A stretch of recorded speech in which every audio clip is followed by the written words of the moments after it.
But night ಕೂತ್ಕೊಂಡು ಯೋಚನೆ ಮಾಡ್ತಾ ಇದೆ ಅದ್ರ ಬಗ್ಗೆ. ಏನಂದ್ರೆ ಒಂದ್ಸಲಿ ಅನ್ಕೊಂಡೆ ಹೌದಲ್ವಾ, ಈಗ ನಾನು ಆಕ್ಚುಲಿ ಯಾಕೆ ಇಷ್ಟೊಂದು ಇನ್ಫ್ಲೂಯೆನ್ಸ್ ಮಾಡ್ತಾ ಇದ್ದೇನೆ ಅದನ್ನ.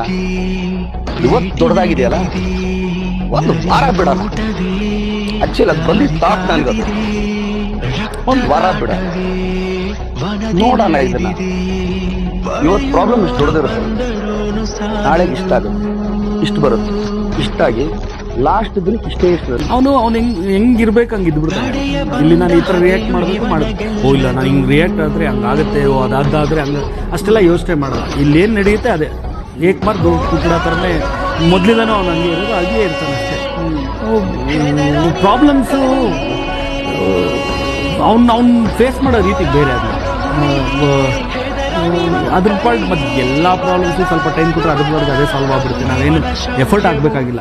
ಏನೋ ಒಂದು ದೊಡ್ಡ ವಿಚಾರ ನಡೆದೋಯ್ತು, ಇದನ್ನ ಹೆಂಗೆ ಮಾಡ್ಲಪ್ಪ, ಇದನ್ನ ಹೆಂಗೆ ಸರಿ ಮಾಡಲಿ, ತಲೆ ಕೆಡಿಸ್ಕೊಳ್ಳೋದು ಬೇಕಾಗಿಲ್ಲ. ಸ್ವಲ್ಪ ಟೈಮ್ ಕೊಟ್ಟರೆ ಎಲ್ಲ ಇವಾಗ ಆಗಿರೋ ತೊಂದರೆ ಇನ್ನೊಂದು ಅರ್ಧ ಗಂಟೆ ಮೇಲೆ ಆ ಪ್ರಾಬ್ಲಮ್ ಅಷ್ಟು ದೊಡ್ಡದು ಅನಿಸಲ್ಲ. ಲೈಫೇ ಇರೋದಂಗೆ ಹಂಗಾಗ್ಬಿಡುತ್ತೆ.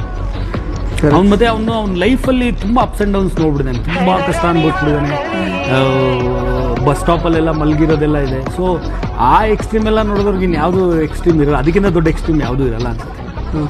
ಆ್ಯಂಡ್ ಇನ್ನೊಂದು ದರ್ಶನ್ದು ಒಂದು ದೊಡ್ಡ ಸ್ಟ್ರಾಂಗ್ ಅಂದರೆ ಈಸ್ ವೆರಿ ಕಾನ್ಫಿಡೆಂಟ್.